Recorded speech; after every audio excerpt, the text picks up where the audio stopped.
राम राम। हमारे देश में जो दर्शन प्रचलित है उसको संक्षेप में भारतीय मनीषा नाम दिया गया है। भारतीय मनीषा यानी वह मंजूषा जिसमें हमारा संपूर्ण दर्शन, जीवन का ध्येय और अध्यात्म छुपा हुआ है।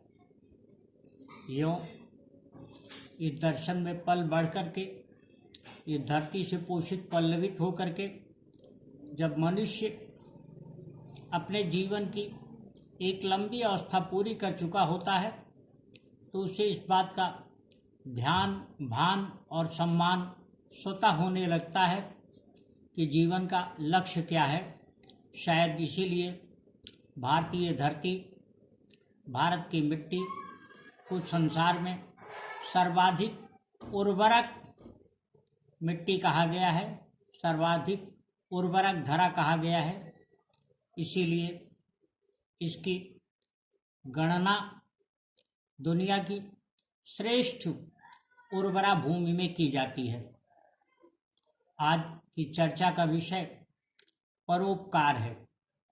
परोपकार जैसा कि स्पष्ट है कि यह ऐसा कार्य है जिसमें दूसरों के हित की भावना, दूसरों का उपकार, दूसरों की भलाई समाहित हो। इसके संबंध में हमारे नीति शास्त्रों ने जो एक श्लोक कहा है वह बहुत सरलता और सहजता से समझा जा सकता है और वह इस प्रकार है कि अष्टादश पुराणेषु व्यासस्य वचनद्वयम् परोपकाराय पुण्याय पापाय परपीडनम्। इसके प्रत्येक शब्द को बहुत सहज ढंग से हम समझ सकते हैं। 18 पुराणों में व्यास जी के जो शब्द हैं वो इसी रूप में प्रस्तुत हैं कि परोपकार यानी दूसरों की भलाई से बेहतर कोई जो है पुण्य नहीं है और दूसरों को पीड़ा पहुंचाने से अधिक कोई कष्ट नहीं है।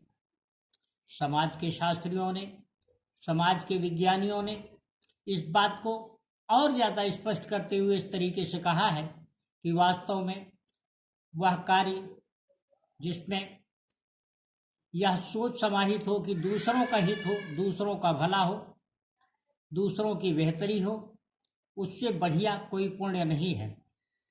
अनेक विद्वानों का मत है कि हम बहुत अच्छा कर सकने की स्थिति में हो सकता है, किसी वजह से ना हो सकता है किंचित कारणों से, किंचित संकोचों से, किंचित असुविधाओं या असमर्थतावश हम किसी की सहायता करने की स्थिति में ना हो, लेकिन किसी के बारे में अच्छा सोचना तो संभव है ही और इसके लिए हमें कोई विशेष न युक्ति करने की आवश्यकता होती है, न श्रम की, न कोई बहुत संसाधन जुटाने की।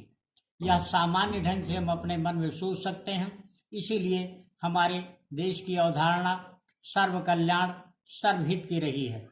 हमारे वेद, पुराण, तमाम धर्म के शास्त्र इस बात से भरे पड़े हैं कि वास्तव में दूसरों के कल्याण के बारे में सोचने, दूसरों के हित के बारे में सोचने और यथासंभव उसके लिए प्रयत्न करने में क्या अच्छाइयाँ हैं, क्या भलाई है और उससे क्या प्राप्ति होती है, यह बताने की यहाँ पर आवश्यकता नहीं है। एक बात बहुत स्पष्ट है और यह है कि जब हम दूसरों के लिए कुछ ऐसा करने के बारे में सोचते हैं जिससे उनका कल्याण हो तो और अधिक बात अच्छी हो जाती है। उसका फल अपने आप के लिए बहुत पुण्यदायी समझ में आता है। लेकिन समाज में ऐसे भी लोगों की कमी नहीं है जो दूसरों के विघ्न, दूसरों की बाधा में संतोष अनुभव करते हैं। दूसरों के कल्याण की भावना तो गोया उनके मन में कभी किसी रूप में समाहित ही नहीं होती। वो अपने व्यापार में, अपने लाभ के चक्कर में इस प्रकार से फंस गए हैं और उसी में रमे हुए हैं कि हित की बात ही उनके मन में गोया चिढ़ पैदा कर देती है। बहुत साफ बात है, और वो ये जिसको मैं कहना भी चाहता हूँ कि हम दूसरों के हित बारे में न सोच सकें, दूसरों के हित के बारे में न समझ सकें, वो दूसरों के हित के बारे में हम प्रयत्न न कर सकें, लेकिन सोचने में कोई बुराई नहीं है। इसीलिए हमारे यहाँ सर्वविघ्न विनाशाय की कल्पना की गई है, सर्व मंगल मांगल्य की कल्पना की गई है, सर्व कल्याण की कामना की गई है, और सभी के हित की भाव याचना है, भाव कामना है। लेकिन एक बात इस संबंध में आवश्यक है, व्यापार को जीवन का कर्म कर्तव्य के तहत हम ले सकते हैं। आवश्यक भी है, जीवन को एक विशेष कर्तव्य जीवन को एक विशेष कर्म की आवश्यकता होती है। तथापि पूरी जिंदगी का वास्तविक ध्येय केवल इसी में रमे रहना और कीड़े मकोड़ों की तरह उसी में अपने जीवन को समाप्त कर देना नहीं है, बल्कि दूसरों के हित के बारे में सोचना है। हम सोचने में सक्षम न हो तो कम से कम जो लोग सोच सकते हैं उनके लिए विघ्न न डालें। किसी विद्वान का मत है कि व्यापार में दूसरों के कल्याण की कल्पना भी आप नहीं कर सकते। किसी भी तरीके का वो व्यापार हो, किसी भी तरीके का व्यवसाय हो, इसके ठीक विपरीत जो लोक कल्याणकारी भावना होती है, उसका एक साधन, उसका एक जरिया व्यापार भी होता है। व्यापार इस तरीके से कभी नहीं होना चाहिए जो दूसरों के लिए अनिष्टकारी हो, जो दूसरों के लिए नुकसान पहुंचाने वाला हो, या जिसमें कम से कम दूसरों के कल्याण के लिए कल्पना का कोई स्थान ही न हो। हम हो सकता है किन्हीं कारणों से उन्हें आगे न बढ़ा सकें, अग्रेसित न कर सकें, हम उनकी वकालत न कर सकें, उनकी पैरवी न कर सकें, उनके बारे में अपने पास सोचने का अधिक समय न हो, किंतु इतना तो होना चाहिए कि कोई अगर दूसरों के हित के बारे में निरपेक्ष और निष्प्रिय ढंग से सोच रहा है तो हम उसको और समर्थन करें। यही कारण है कि समाज में ही नहीं, समाज से उत्पन्न मीडिया में जो आज लोक संचार का संवाहक बना हुआ है, लोक संचार की अवधारणा जहाँ विकसित हो रही है, उसमें एक बड़ा वर्ग इस बारे में भी सोचता हुआ चलता है कि वो उन खबरों को अधिक प्राथमिकता दे, उन खबरों को अधिक महत्व दे जिसमें कल्याण की भावना, दूसरों के हित की भावना छुपी हुई होती है। मेरी अपनी दृष्टि में आज के समय में इससे बढ़िया कोई समाचार नहीं हो सकता है, कोई संवाद नहीं हो सकता है, कोई खबर नहीं हो सकती है कि कोई एक व्यक्ति निष्प्रिय रूप से दूसरों के कल्याण की कामना करता रहे। यह भारत भूमि ऐसी भूमि है जहाँ पर हम अपने आंगन में हवन आंगन में अपने कोई छोटा सा यज्ञ आयोजित करके भी हम पूरे विश्व के कल्याण की कामना करते हैं। इसीलिए धरती को हमने, हमारी मनीषा ने, भारतीय सोच ने, भारतीय दर्शन में ऐसा कल्याणक माना गया है जिसमें सभी के हित की ही बात की गई है। लेकिन इसके ठीक विपरीत कतिपय लोग अपने आचरण जब प्रकट करते हैं तो वह बहुत दुख देने वाला होता है। इससे यह समझ में आता है कि ऐसे लोगों के मन और मस्तिष्क में जो अपने जीवन के सारे संसाधन और जीवन यापन के सारी सुविधाएं इसी समाज से, इसी समाज की प्रकृति से, इसी समाज की गोद से ले रहे हैं, वो उसके बारे में सोचने से भी अपने को क्यों रोकना चाहते हैं। स्वयं को तो वो संकीर्णता में बांधे हुए ही हैं, दूसरों के लिए भी बाधक बनते हैं। किंतु दूसरों के कल्याण के बारे में सोचने वालों को यह अवश्य सोचना चाहिए कि जब भी ऐसी असंगति उनके किसी कर्म से या उनके किसी सोच से उत्पन्न हो, उससे वह अपने को अलग रखें।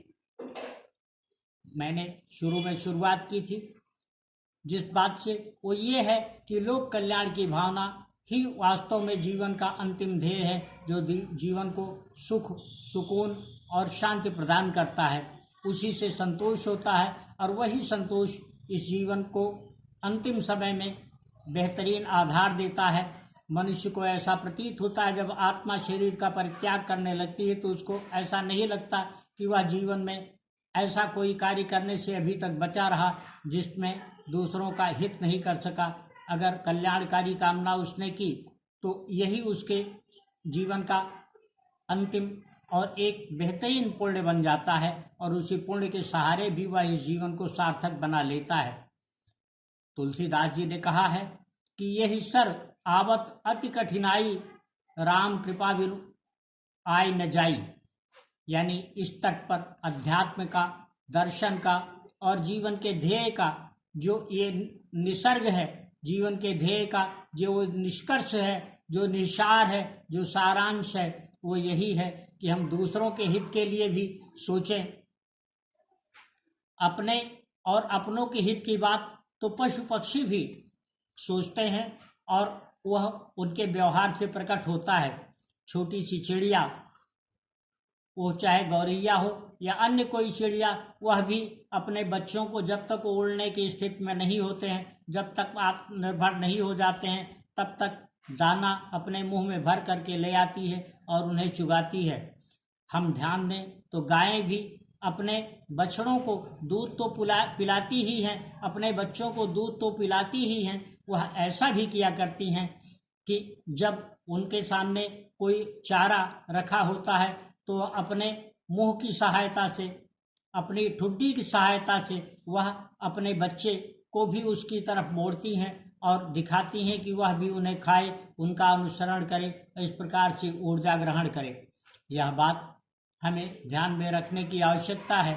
एक और बात इस संबंध में है, वो ये कि परहित सरिस धर्म नहीं भाई, पर पीड़ा सम नहीं अधमाई। हमें इस बात को भी समझना होगा और उसके अनुकूल व्यवहार करना होगा। इसी से हम बहुत अच्छे व्यक्ति बन सकते हैं, न कि केवल इस बात से कि कोई यह सोचे कि हमने भी पशुओं की तरह, जंगली जानवरों की तरह अपने जीवन को एक कार्य विशेष में निमित्त करके, एक कार्य विशेष में प्रवृत्त करके बिता दिया और उसी से हमारे जीवन का सारांश हो गया। इस बात को बहुत अच्छे ढंग से समझने और व्यवहार में लाने की आवश्यकता है। जब हम यह कर चुके होंगे तो निश्चित ही हम अपने जीवन के ध्येय को समझ चुके होंगे, जो हमको जीवन को सार्थक बनाने के लिए बहुत बेहतरीन आयाम उपलब्ध कराएगा।